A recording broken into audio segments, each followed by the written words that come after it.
दोस्तों, क्या आपने कभी ऐसा सोचा है कि हिंदू धर्म बाकी धर्मों से कैसे अलग है? आज की इस वीडियो में हम आपको हिंदू धर्म के बारे में कुछ ऐसी ही जानकारी देने वाले हैं जिससे आपको पता चले कि how Hindu religion is different from other religions. मतलब हिंदू धर्म बाकी धर्मों से अलग कैसे है। हिंदुइज्म दोस्तों, ये एक ऐसा धर्म है जो हजारों सालों से जीवित है। एक ऐसी परंपरा जिसने इंडियन सब कॉन्टिनेंट में जन्म लिया और यहाँ के कल्चर को शिप किया। हिंदुइज्म सिर्फ एक धर्म ही नहीं बल्कि अधिकांश भारतीयों की अभिन्न पहचान भी है। लेकिन दोस्तों, हिंदुइज्म एक ऐसा शब्द है जिसे खुद को हिंदू कहने वाले भी अक्सर पूरी तरह से नहीं समझते। कोई इसे रिलीजन कहता है तो कोई इसे वे ऑफ लाइफ बताता है। आखिर हिंदुइज्म का सही मतलब क्या है और ये बाकी धर्मों से अलग कैसे है? अपनी इस वीडियो में हम इसी सवाल का जवाब जानने की कोशिश करेंगे और समझेंगे कि हिंदुइज्म कैसे वे ऑफ लाइफ की तरह शुरू होकर एक धर्म की फॉर्म में डेवलप होता है। दोस्तों, हिंदुइज्म दुनिया के सबसे पुराने धर्मों में से एक है। इसकी शुरुआत कब हुई इसका कोई डेफिनेट आंसर नहीं मिलता, लेकिन ऐसा माना जाता है कि ये 4000 साल से भी पुराना है। आज दुनिया के लगभग हर कोने में हिंदुइज्म फॉलो करने वाले लोग रहते हैं, जिसमें से 90% इंडिया को बिलोंग करते हैं। फॉलोवर्स के मामले में लगभग 900 मिलियन फॉलोवर्स के साथ हिंदुइज्म क्रिश्चियनिटी और इस्लाम के बाद तीसरा सबसे बड़ा रिलीजन है। और इसी धर्म के साथ संस्कृत लैंग्वेज, जो कि एक इम्पोर्टेंट लैंग्वेज है, वो जुड़ती है, जो कि इसी के साथ ग्रो हुई है और जिसने हिंदुइज्म की मान्यता को फैलाने में इम्पोर्टेंट योगदान दिया। माना जाता है कि प्रोटो इंडो आर्यन और प्रोटा इंडो यूरोपियन लैंग्वेजेस भी संस्कृत से ही विकसित होती है। आइए सबसे पहले हिंदू शब्द के ओरिजिन यानी कि मूल को समझते हैं। Origin of the word Hindu अर्थात हिंदू शब्द का मूल क्या है? दोस्तों, हिंदू शब्द नॉर्थन इंडिया में फॉलो होने वाली रिवर इंडस से डेराइव हुआ है। एशियन टाइम में इस रिवर को सिंधु नाम से जाना जाता था, लेकिन जब पर्शियंस का माइग्रेशन इंडिया में होता है तो वो इसे हिंदू कहते हैं और यहाँ के लैंड को हिंदुस्तान और यहाँ रहने वाले लोगों को हिंदूज का नाम देते हैं। इस तरह हिंदू शब्द को पहली बार 6th सेंचुरी BC में पर्शियंस ने यूज किया था। उस समय हिंदुस्तान शब्द एक कल्चर से ज्यादा ज्योग्राफिकल लेबल हुआ करता था। आगे चलकर इसे हिंदुओं के धार्मिक अभ्यास को बताने के लिए यूज किया जाने लगा। धार्मिक विकास को बताते हुए हिंदुइज्म शब्द का रेफरेंस पहली बार 7th सेंचुरी CE के एक Chinese text records of the western regions by Xuanzang में मिलता है। लेकिन ऐसा भी माना जाता है कि धार्मिक अभ्यास और मान्यताओं को बताने के लिए इंग्लिश टर्म हिंदुइज्म का यूज इतना पुराना भी नहीं है। कहा जाता है कि इसे पहली बार 1816-17 में राजा राम मोहन रॉय ने यूज करना शुरू किया था। इसके बाद 1830 के आसपास ब्रिटिश कलोनियलिज्म को अपोज करने और खुद को बाकी रिलीजियस ग्रुप से अलग दिखाने के लिए इंडियंस ने हिंदुइज्म को अपना रिलीजन बताना शुरू कर दिया था। ये वही समय था जब हिंदुस्तानी अपनी आइडेंटिटी के लिए एकमात्र खोज कर रहे थे। ये तो बात हुई हिंदू और हिंदुइज्म शब्द के ओरिजिन की, लेकिन शब्द यानी कि टर्म तो बाद में आई थी। इससे पहले जुड़ी मान्यताएं और अभ्यास का ओरिजिन और भी पुराना है। हाउ डिड हिंदुइज्म स्टार्ट यानी कि हिंदू धर्म की शुरुआत कैसे हुई? दोस्तों, क्रिश्चियनिटी और इस्लाम की तरह हिंदुइज्म का कोई सिंगल फाउंडर नहीं है और इसका ओरिजिन रिकॉर्डेड हिस्ट्री से भी पुराना समझा जाता है। हिंदूज अपने रिलीजन के लिए सनातन धर्म यूज करते हैं, जिसका मतलब है एटर्नल फेथ यानी ऐसा धर्म जो हमेशा से है। इंडस वैली सिविलाइजेशन, ये कुछ ऐसे एविडेंस मिले हैं जो या तो हिंदुइज्म का पार्ट है या उसे प्रभावित करते हैं। उदाहरण के तौर पर यहाँ मिलने वाली प्रोटोशिवा सील, मदर गॉडेस को रिप्रेजेंट करने वाली टेराकोटा फिगरेटस, स्वस्तिकाज, लिंगाज और सीक्रेट एनिमल्स के चित्र आदि आज हिंदुइज्म का एक पार्ट है। इसलिए ये माना जाता है कि किसी न किसी फॉर्म में हिंदुइज्म उस समय से एग्जिस्ट कर रहा था। ऑर्गेनाइज तौर पर हिंदुइज्म की शुरुआत वैदिक कल्चर से मानी जाती है, क्योंकि इसी समय से हिंदूज के सीक्रेट टेक्स्ट वेदास का ओरिजिन हुआ था। यानी कि हिंदुइज्म का फर्स्ट लिटरेरी एविडेंस हमें वैदिक पीरियड में मिलता है। चलिए, अब इतना जानकर ये तो समझ आ गया कि हिंदुइज्म का ना तो कोई फाउंडर था और ना ही कोई निश्चित तिथि है इसकी शुरुआत की, लेकिन कुछ मूल विचार हैं जो हिंदुइज्म को डिफाइन कर सकते हैं। आइए जानते हैं उनके बारे में। कोर बिलीव्स यानी कि मूल विचार। दोस्तों, हिंदुइज्म एक ऑर्गेनाइज्ड नहीं है और किसी सिंगल सिस्टमेटिक अप्रोच से इसके वैल्यू सिस्टम को नहीं समझा जा सकता और ना ही 10 कमांडमेंट्स की तरह हिंदूज के पास कोई सिंपल सेट ऑफ रूल्स है। हिंदुइज्म की मान्यताएं अक्सर लोकल, रीजनल, कास्ट और कम्युनिटी ड्रिवन प्रैक्टिसेस से इन्फ्लुएंस होते हैं, लेकिन फिर भी कुछ ऐसी मान्यताएं हैं जो सभी वेरिएशंस में एक समान कहे जा सकते हैं और इन्हें ही हम कोर बिलीव्स कहते हैं। इसमें सबसे पहले आता है एक सुप्रीम बीइंग यानी कि परमात्मा में विश्वास, जिसे हिंदुइज्म में ब्राह्मण कहते हैं। इसके अलावा कंसेप्ट ऑफ कर्मा, सोल यानी कि आत्मा, रीइनकर्शन यानी कि पुनर्जन्म और मोक्ष हिंदुइज्म के सेंटर बिलीफ सिस्टम का पार्ट है। सोल यानी कि आत्मा का कंसेप्ट कहता है कि सभी लिविंग क्रीचर्स में आत्मा होती है जो कि ईश्वर का ही अंश होती है। और कर्म का कंसेप्ट हिंदुइज्म में बहुत ही इम्पोर्टेंट है। इसके अनुसार लोगों के एक्शन ही उनकी प्रेजेंट लाइफ और फ्यूचर लाइफ को डिटरमाइन करते हैं। हिंदुइज्म में लाइफ के 4 मेन एम्स बताए गए हैं: धर्म, अर्थ, काम और मोक्ष। मोक्ष की प्राप्ति के बाद जन्म के चक्र का अंत हो जाता है और आत्मन सुप्रीम सोल यानी कि परमात्मा से मिल जाती है। योग जिसका अर्थ है यूनियन विद गॉड, ये भी हिंदुइज्म का इम्पोर्टेंट पार्ट है।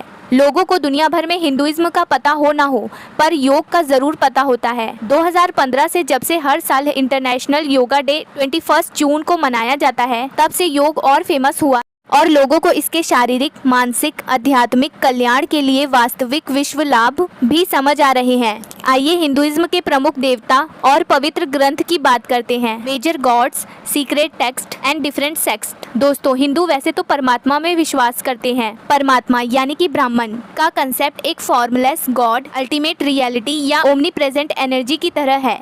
इसी के साथ साथ हिंदुइज्म में कहा गया है कि इसके अलग अलग रूप हो सकते हैं। यहीं से पॉलीथिज्म का कंसेप्ट आता है। हिंदुइज्म के अनुसार सब कुछ ईश्वर का ही एक अंश है और ये फॉर्म्स और अवतार मनुष्य का भला करने के लिए लिए जाते हैं। इसी के साथ साथ हिंदू नेचर वर्शिप भी करते हैं। हिंदुइज्म में प्लांट से लेकर एनिमल्स तक सबकी पूजा होती है। और क्या आपको मालूम है, नेचर वर्शिप करने के पीछे साइंटिफिक रीजन भी है। जैसे कि हिंदुइज्म में वटवृक्ष की पूजा का कंसेप्ट है और हम सभी जानते हैं कि ये ट्री 24 घंटे ऑक्सीजन देता है, यानी कि हिंदुइज्म के फॉलोवर्स भी इस पेड़ की इम्पोर्टेंस को जरूर समझते थे। इसी तरह मेडिकल वैल्यू वाले तुलसी पौधे, आंवला यानी कि इंडियन गूसबेरी जैसे पेड़ों को भी पूजा जाता है। और कोरोना के समय जब विटामिन सी को अच्छे से लेने की सलाह दी गई, तब हम सबने आंवला का सेवन और शुरू कर दिया था। आयुर्वेद इसे सुपर फूड बुलाता है और हमें हर रोज इसे लेने की भी सलाह देता है। इसके अलावा वैदिक पीरियड में जहाँ इंद्र को मेजर गॉड की तरह पूजा जाता था, वहीं लेटरल पीरियड में ट्रिनिटी का कंसेप्ट डेवलप होता है। इसके अनुसार 3 मेजर गॉड्स है,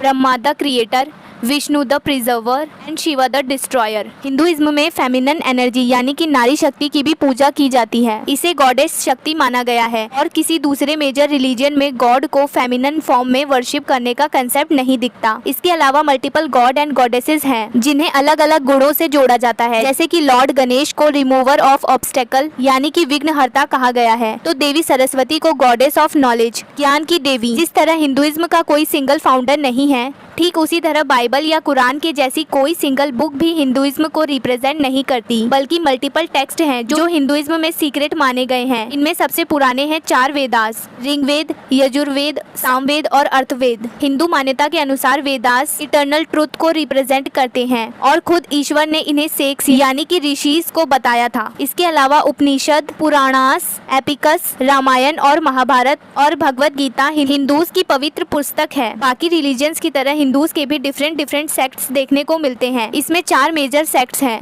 वैष्णव, शैव, शक्ति और समर्थस। वैष्णव भगवान विष्णु की पूजा करते हैं, शैव भगवान शिव की पूजा करते हैं और शक्त देवी शक्ति की पूजा करते हैं। वहीं समर्थस ट्रेडिशन में 5 देवताओं को परमात्मा का हिस्सा मानकर पूजा जाता है। इसके अलावा और भी बहुत सारे सेक्ट्स और सब सेक्ट्स हिंदुइज्म का हिस्सा है। हिंदुइज्म में मल्टीपल सेक्ट्स का डेवलपमेंट तो हुआ है, लेकिन वहीं बड़ी बात ये है कि इनके डेवलपमेंट में कोई हिंसा या वायलेंस देखने को नहीं मिलती। ये सभी सेक्ट्स एक दूसरे के साथ पीसफुली को एग्जिस्ट करते आए हैं। इसकी बड़ी वजह ये है कि सभी हिंदू सेक्ट्स के मूल मान्यता सेम ही है और फिजिकल बेसिस पर ये एक दूसरे का विरोध नहीं करते। एक दूसरे के एग्जिस्टेंस को सेक्ट्स रेडिली एक्सेप्ट करते हैं, क्योंकि सहनशीलता हिंदुइज्म की एक मूल मान्यता है। ये तो बात हुई हिंदुओं के धार्मिक मान्यता, उनके गॉड्स और मेजर सेक्ट्स की। अब हिंदुइज्म के साथ इन्वॉल्व हुए सोशल सिस्टम के बारे में बात करते हैं। Evolution of Hindu social system यानी कि हिंदू सामाजिक व्यवस्था का विकास। दोस्तों, हिंदुइज्म की सोशल ऑर्डर की नींव वर्ण सिस्टम से बनती है। वर्ण सिस्टम का ओरिजिन ऋग्वेद के पुरुषसूक्त से मिलता है। इसके अनुसार सोसाइटी को 4 वर्ण में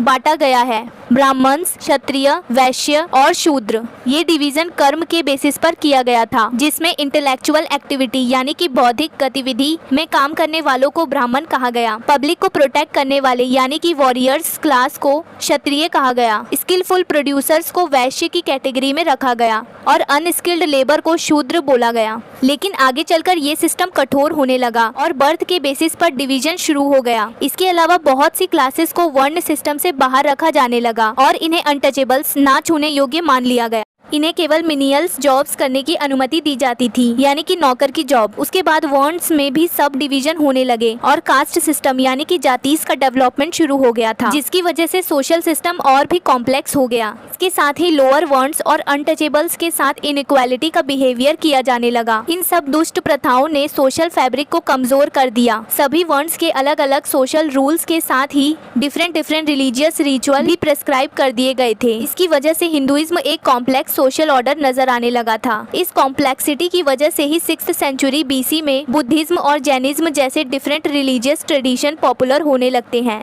एक वक्त पर बुद्धिज्म और जैनिज्म का दबदबा पूरे इंडियन सब कॉन्टिनेंट में हो जाता है और हिंदुइज्म का कुछ हद तक पतन होता दिखता है।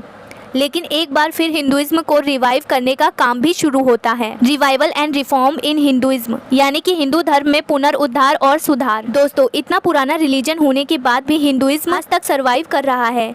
इसकी एक बड़ी वजह यह है कि समय समय पर हिंदुइज्म में रिफॉर्म्स लाए गए और इसे रिवाइव किया जाता रहा। फिर चाहे वो 7th से 8th सेंचुरी के बीच शुरू हुआ साउथ इंडियन भक्ति मूवमेंट के द्वारा किया गया हो या फिर अलग अलग आचार्यास के द्वारा। भक्ति मूवमेंट के दौरान अलवर्स और नायनार सेन्स ने रिजिड कास्ट सिस्टम को चैलेंज किया, साथ ही रिचुअल्स और रिलीजियस प्रैक्टिसेस को भी सिंप्लीफाई करने का काम किया। उनके प्रयासों से ही हिंदुइज्म बुद्धिज्म और जैनिज्म से मिल रहे चैलेंजेस को मात दे पाया। इतना ही नहीं, हिंदुइज्म समय के साथ लोकल कल्ट्स और डेइटीज को भी एब्जॉर्ब कर लेता है। फिर बात चाहे नागा कल्ट की हो, यक्ष यक्षिनी कल्ट की या फेमस जगन्नाथपुरी की, जिन्हें ट्राइबल डाइटी माना जाता है। धीरे धीरे सब हिंदू पैंथियन का हिस्सा बन जाते हैं। यहाँ तक कि बुद्ध को भी विष्णु का एक अवतार बताया जाता है। ये स्ट्रेटेजी भी हिंदुइज्म के सर्वाइवल में इम्पोर्टेंट रोल प्ले करती है। हिंदुइज्म को रिवाइव करने की बात हो और आदि शंकराचार्य का नाम ना आए, ऐसा तो हो ही नहीं सकता। शंकराचार्य ने 8th सेंचुरी में हिंदुइज्म को रीऑर्गेनाइज्ड और रिफॉर्म करने का काम किया, यानी कि पुनर्गठित और सुधार करने का काम। इन्होंने अद्वैत फिलॉसफी को पॉपुलराइज किया, जिसके अनुसार सिर्फ ब्राह्मण ही सत्य है और बाकी सारा संसार बस उसकी ही माया है। शंकराचार्य हिंदू फिलॉसफी को पॉपुलराइज करने के लिए पूरे इंडिया में ट्रेवल करते हैं। इस दौरान अलग अलग थिंकर्स के साथ वो डिबेट और डिस्कोर्सेज में भाग लेते हैं।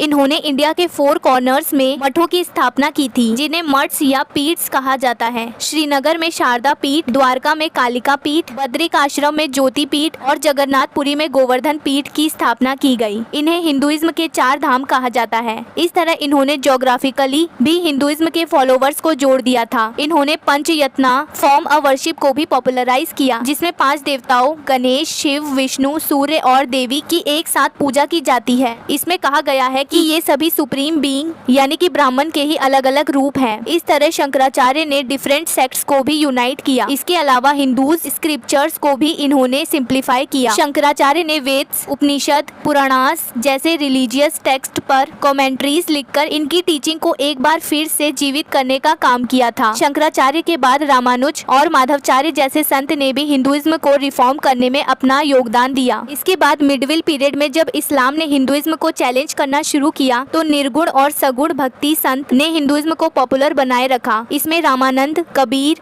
नानक, मीराबाई, तुलसीदास जैसे संत का योगदान रहता है। अगर मॉडर्न पीरियड की बात करें तो राजा राम मोहन रॉय, स्वामी दयानंद सरस्वती और स्वामी विवेकानंद जैसे सुधारकों ने हिंदू महिमा को एक बार फिर से पुनर्जीवित किया था। 19th सेंचुरी में इन सामाजिक धार्मिक सुधारकों की वजह से क्रिश्चियन मिशनरीज हिंदूज को काउंटर करने में बहुत ज्यादा सफल नहीं रहते। जिस तरह की सफलता इन्हें अफ्रीका या दूसरी कॉलोनीज में मिली थी, इंडिया में वैसी सफलता देखने को नहीं मिलती। स्वामी विवेकानंद ने 1893 में शिकागो में ऑर्गेनाइज वर्ल्ड रिलीजियस कॉन्फ्रेंस में जाकर वर्ल्ड स्टेज पर हिंदुइज्म की फिलॉसफी को पॉपुलराइज किया। स्वामी जी की इस स्पीच पर कमेंट करते हुए एक अमेरिकन न्यूज़पेपर ने लिखा था कि ऐसे रिजिड रिलीजियस वाले देश में क्रिश्चियन मिशनरीज को भेजने की क्या जरूरत है। इस तरह रेगुलर इंटरवल्स पर हिंदुइज्म में रिफॉर्म मूवमेंट्स होते रहे हैं। हिंदू फिलॉसफी में कहा भी गया है कि जब जब धर्म संकट में आता है तब तब उसकी रक्षा के लिए खुद ईश्वर अवतार लेते हैं। इसलिए ये रिफॉर्म मूवमेंट्स हिंदू फिलॉसफी द्वारा भी जस्टिफाई किए जा सकते हैं। हिंदुइज्म इटर्नल रहा है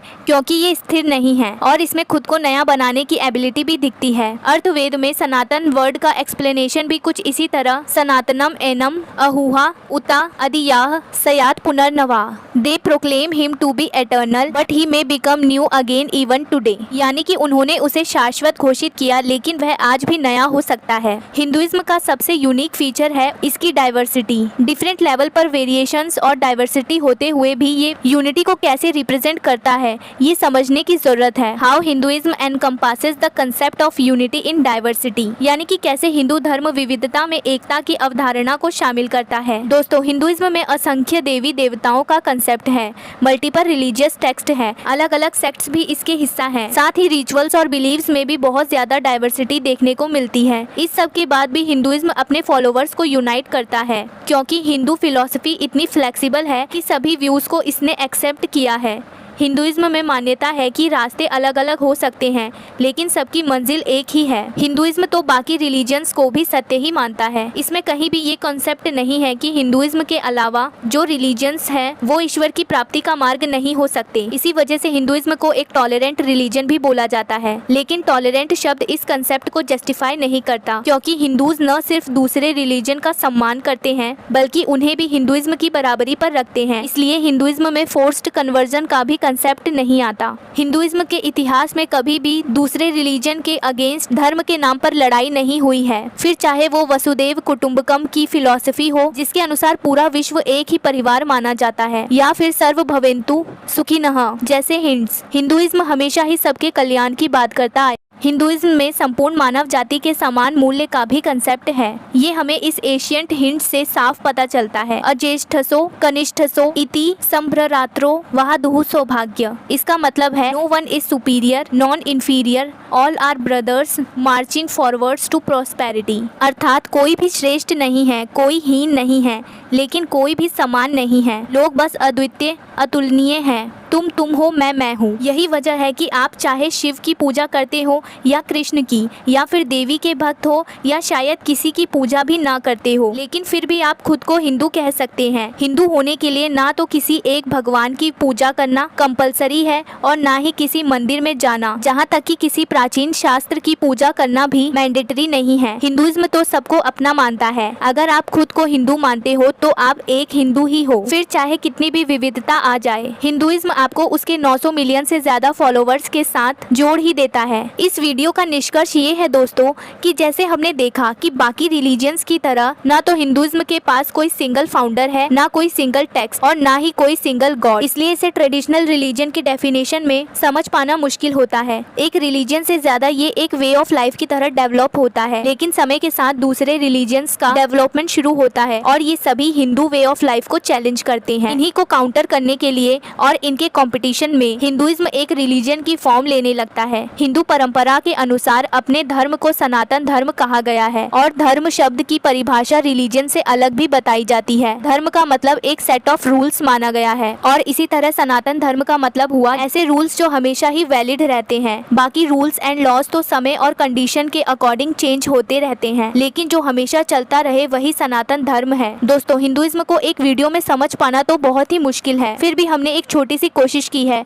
कि आपको हिंदुइज्म की मूल बातों से परिचित कराया जाए और आपको पता चले कि हिंदू धर्म बाकी धर्मों से अलग कैसे है। अगर आपको ये वीडियो अच्छी लगी है तो कमेंट करके जरूर बताएं। वीडियो देखने के लिए आपका धन्यवाद। वीडियो को लाइक और चैनल को सब्सक्राइब करना ना भूलें।